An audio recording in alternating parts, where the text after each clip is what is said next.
नमस्कार दोस्तों, स्वागत है आप सभी का अगले पड़ाव के यूट्यूब चैनल पर। आज हम डिस्कस करने वाले हैं भारत की प्रमुख नदियों के बारे में। तो इससे जुड़े जितने भी इंपॉर्टेंट क्वेश्चन हैं हम सब उन सब इंपॉर्टेंट क्वेश्चनों को इस वीडियो में डिस्कस करेंगे। तो वीडियो शुरू करने से पहले आपसे कहना चाहूँगा, अगर वीडियो को हमारे पसंद आया आपका तो इसको लाइक करिएगा और चैनल को सब्सक्राइब करिएगा अगर आप हमें चैनल को सब्सक्राइब नहीं किए हैं तो।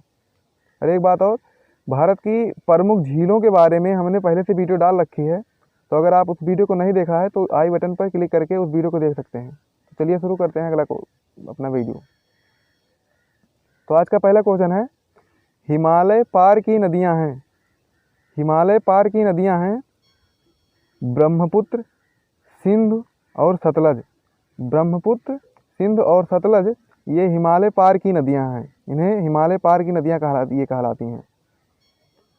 नेक्स्ट क्वेश्चन है, निम्नलिखित में से नदियों की लंबाई का सही अवरोही क्रम कौन सा है। अवरोही अर्थात घटते हुए क्रम में जो नदियों की लंबाई है उसके घटता हुआ क्रम का सही यहाँ पर ऑप्शन कौन सा है।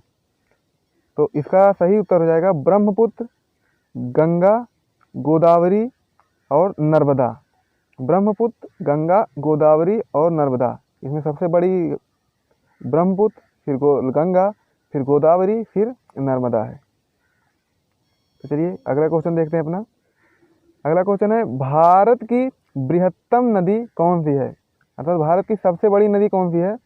तो भारत में जो पाई जाने वाली नदी है सबसे बड़ी नदी वो गंगा है। अगला क्वेश्चन देखते हैं, गंगा नदी को बांग्लादेश में किस नाम से जाना जाता है। हमारी गंगा नदी है उसे बांग्लादेश में किस नाम से जाना जाता है। तो इसे जाना जाता है बांग्लादेश में पद्मा नदी को से। गंगा नदी के बहुत से नाम हैं अलग अलग क्षेत्रों से। जैसे जब ये शुरू से निकलती है तो सबसे पहले इसका नाम होता है भागीरथी।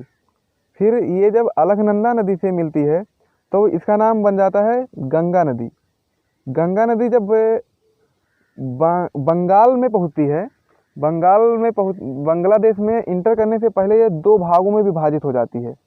तो एक भाग को हुगली कहते हैं और दूसरे भाग को पद्मा कहते हैं। बांग्लादेश में जाकर के जब वो विभाजित हो जाती है तो उसे पद्मा नदी कहते हैं। तो जब ये ब्रह्मपुत्र नदी से मिल जाती है तो इसे मेघना नदी कहते हैं। इसे मेघना नदी कहते हैं जब ये ब्रह्मपुत्र से मिल जाती है।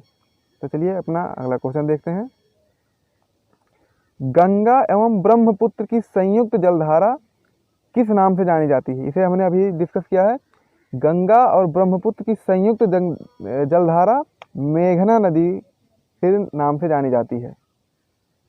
और पद्मा, ये बांग्लादेश में गंगा नदी जानी जाती है पद्मा नाम से। यहाँ पर सांगपो आपको दिख रहा है। सांगपो तिब्बत क्षेत्र में ब्रह्मपुत्र नदी को सांगपो नाम से जाना जाता है।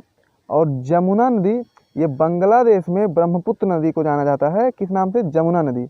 ब्रह्मपुत्र नदी को बांग्लादेश में जमुना नदी और तिब्बत में सांगपो नदी के नाम से जाना जाता है। बांग्लादेश में जमुना नदी और तिब्बत में सांगपो नाम से जाना जाता है। और ये पद्मा, ये गंगा नदी है।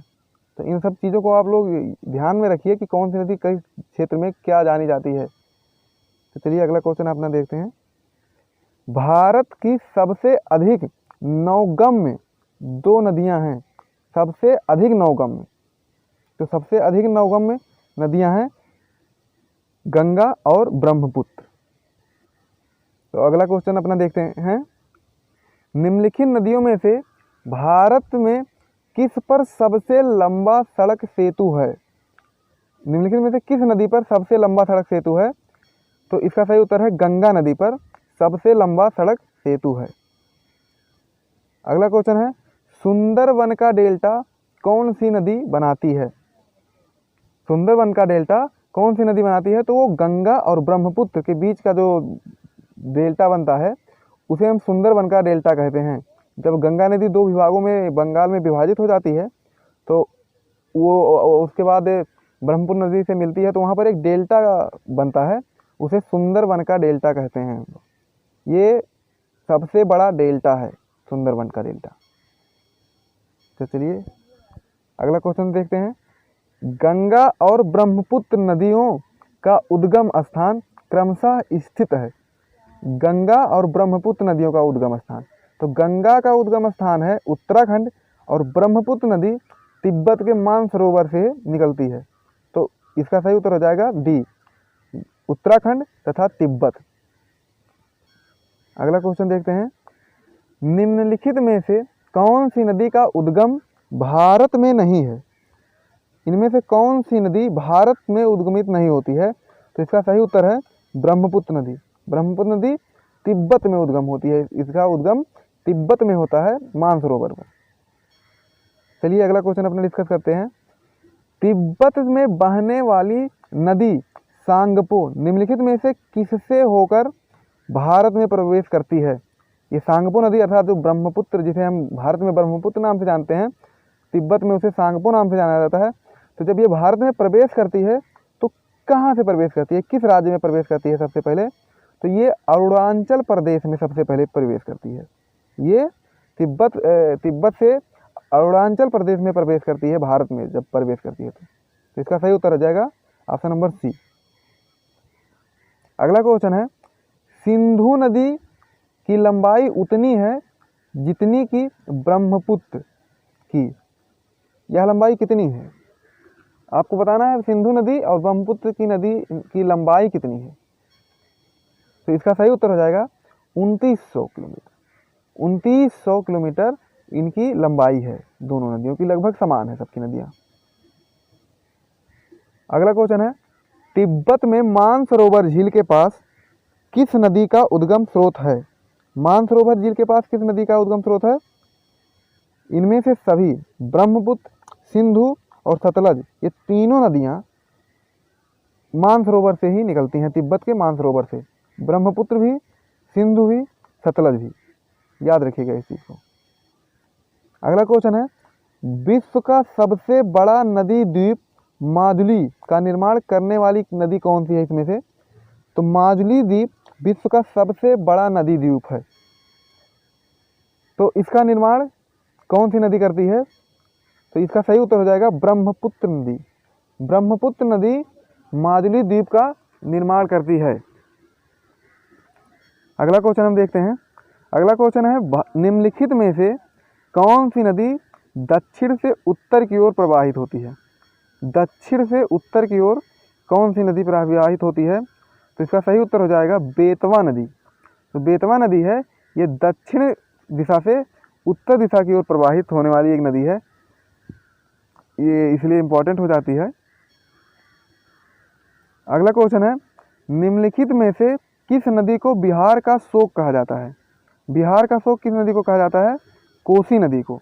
इसे बिहार का शोक इसलिए कहा जाता है क्योंकि इसका रास्ता जो है बदलता रहता है। इसका रास्ता कोई निश्चित नहीं है कि ये एक स्थान से प्रभावित होती है, ये बदलती रहती है अपने रास्ते को, जिससे आए दिन जब बाढ़ का समय होता है तो बिहार में भारी तबाही मचती है, इसलिए इसे बिहार का शोक कहते हैं।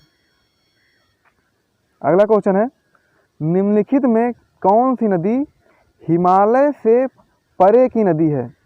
हिमालय से परे की नदी इनमें से कौन सी है? तो इसका सही उत्तर हो जाएगा सतलज। सतलज नदी हिमालय से परे की नदी है। अगला क्वेश्चन है, निम्नलिखित नदियों में से कौन एक विनाशक नदी कहलाती है? इसमें से विनाशक नदी किस नदी को कहते हैं? तो वो है कोसी नदी। अभी हमने ऊपर डिस्कस किया है, ये अपना रास्ता बदलती रहती है, इसलिए इसको विनाशक नदी कहते हैं। अगला क्वेश्चन है, निम्नलिखित में से कौन सी नदी बंगाल का शोक कहलाती है? बंगाल का शोक किस नदी को कहते हैं? हुगली नदी को। हुगली नदी अगर आए आपके सामने तो ये एक बात याद रखिए, ये जब गंगा नदी विभाजित होती है बंगाल में आकर के तो उसकी दो धाराएं में हो जाती हैं। तो इस एक धारा को पद्मा नदी कहते हैं, दूसरी धारा को हुगली नदी कहते हैं, और हुगली नदी को बंगाल का शोक कहते हैं। अगला क्वेश्चन है, वे दो प्रमुख नदियां कौन सी हैं जो अमरकंटक पठार से निकलती हैं परंतु वे अलग अलग दिशाओं में बहती हैं? दो नदियां हैं, अमरकंटक पठार से निकलती हैं लेकिन वो दोनों अलग अलग दिशाओं में बहती हैं। तो इसका सही उत्तर हो जाएगा नर्मदा नदी और सोन नदी। तो नर्मदा नदी पश्चिम दिशा की ओर बहती है और सोन नदी पूर्व दिशा की ओर उत्तर और पूर्वी दिशा में बह करके वो जा करके फिर गंगा नदी में मिल जाती है। गंगा नदी की सहायक नदी है सोन नदी। अगला क्वेश्चन हम डिस्कस करते हैं, तवा किसकी सहायक नदी है? जो तवा नदी है ये किसकी सहायक नदी है? तो ये नर्मदा नदी की सहायक नदी है तवा। अगला क्वेश्चन है, निम्नलिखित में से कौन सी नदी प्रारंभ में अरुण नदी के नाम से जानी जाती है? जब ये नदी निकलती है तो पहले उसको अरुण नदी के नाम से जानी जाती है। तो कौन सी नदी है?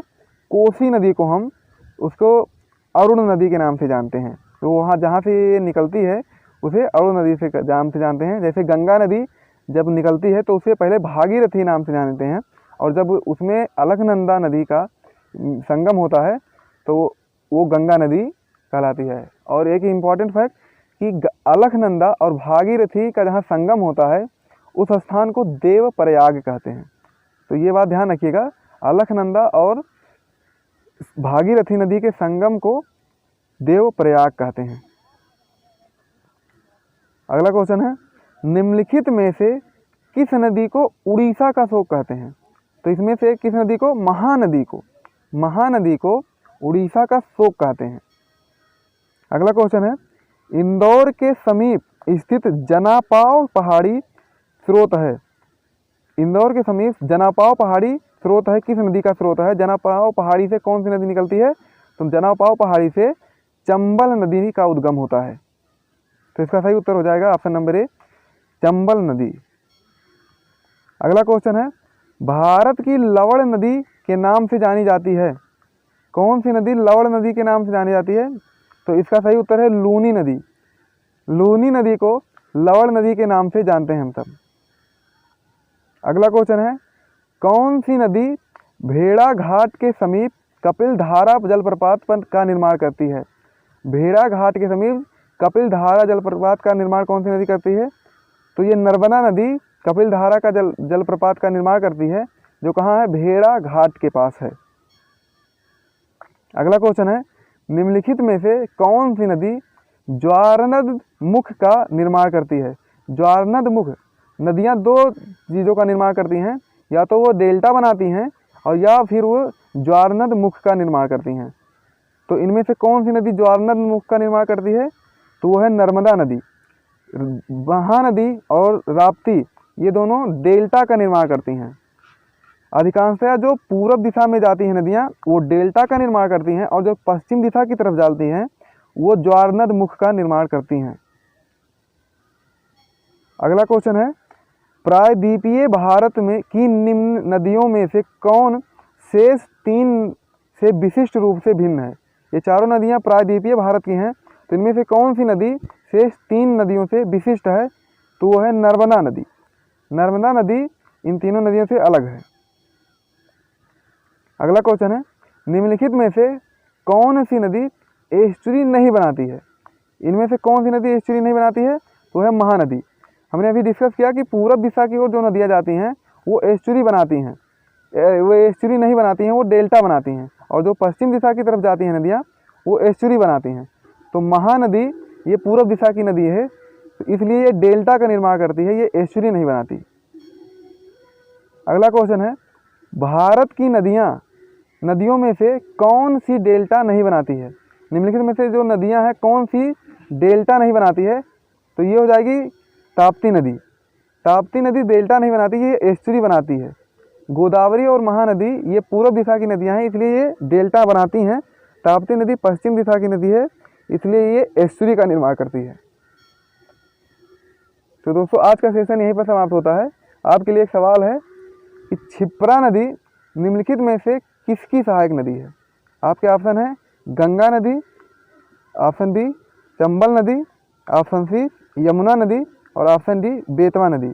तो अगर आपको ये क्वेश्चन का आंसर पता है तो आप वीडियो के कमेंट बॉक्स में कमेंट करिए, और अगर आपको हमारा ये वीडियो पसंद आया तो इसे लाइक करिए, और अगर आप हमारे चैनल पर नए हैं तो इसे सब्सक्राइब करिए। धन्यवाद।